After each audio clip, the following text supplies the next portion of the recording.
gabadhii dhiig bay ka meeratay asagana uma galmoonin hal dalqa ayaa iga furanta ayuu yiraahday kaasi waa dalaaq xalaal ah oo banaan haday tahay gabar aan dhiig ku dhicin oo ka weynaatay ama aaba gaarinba wuxuu furi karaa xilliga uu doono ayuu furaya sidoo kale wuxuu furi karaa marka uu hubsado inay uur qaaday kaba soo qaado kale uur baysaas u qaaday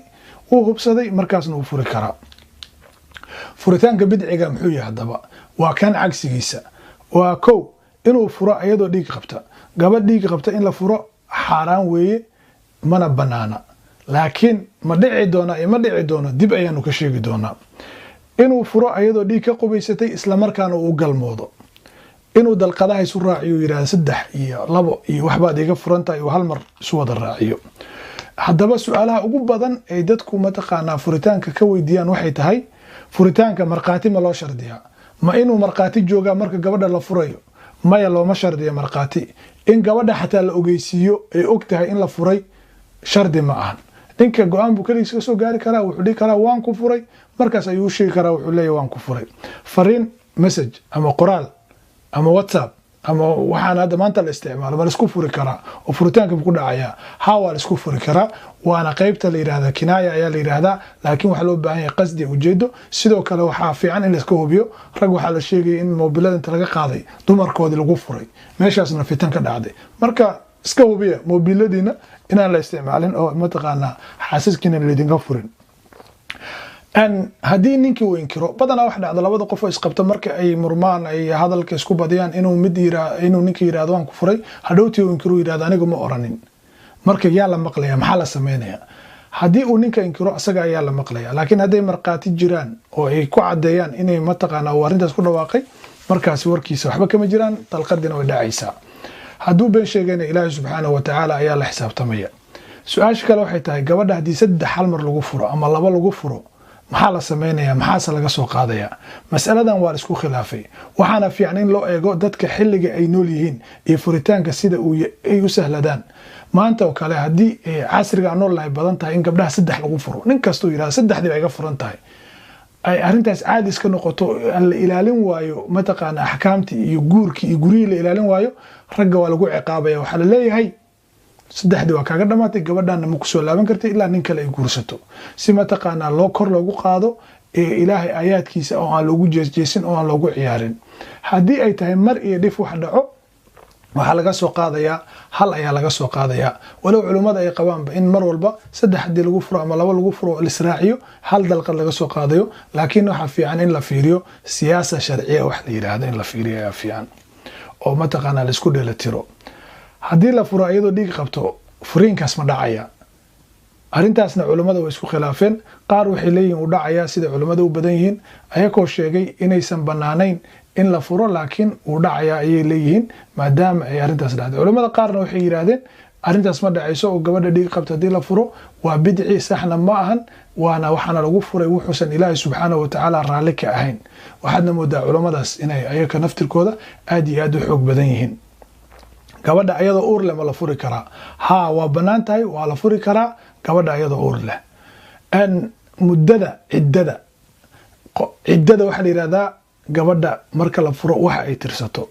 haddii meher dhacay uusan u galmoonin ama la kaliyoonin wax ciddaa ma lahan gabadha haddii maalan waxa dhacay in telefoon la iskugu meheriyay ama ay isku magaalo joogaan laakiin aysan is arkin isuna galmoonin meherkiina dhacay hadduu furo gabadhaas wax ciddaa ma tirsanayso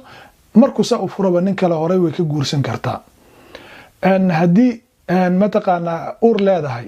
waa ilaa inta ay ka dhalayso ha dheeraado uurka ama ha gaabnaado haddii ayadoo saas uur u qaaday oo uurkii usbuuci ugu horey ku jirto uu furo 9 bilood ama ilaa inta ay ka dhalayso ayay ciddadeeda ahaanaysaa maalinkay dhasho saas ayadoo 2 maalin foosha uga hartay hadduu furo markay saa u dhasho way ciddo baxday way ayadana hadday tahay mid dhiig hesha hadday gabar weyn tahay oo dhiigii ka guuray 3 bilood ayay xisaabsanaysaa ayadana nin cabsan hadduu furo gabar dalqadahaas ma dhacaysaa culimada waa isku khilaafeen ninka sarkhaanka ah ee cabsan qaar baa ku tagay inay dhacayso hadduu wax furo maxaa yeelay caqligiisa inuu tago waxa sabab u ahaa inuu ilaahay subxaanahu watacaala ku caasiyo khamri ayuu cabay oo la kacayo arrintaa u suubiyey markaa qof cudurdaar leh ma ahan dalqadiisana way dhacaysaa culimmadana qaar waxay yidhaahdeen qofkan hadduu sarkhaan yahay oo caqligiisa uu tegey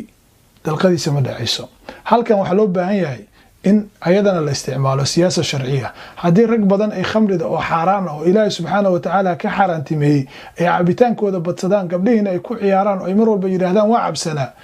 warkooda waxba laga soo qaadi maayo sidoo kale dadka khamrida cabo waa laba qaybood qayb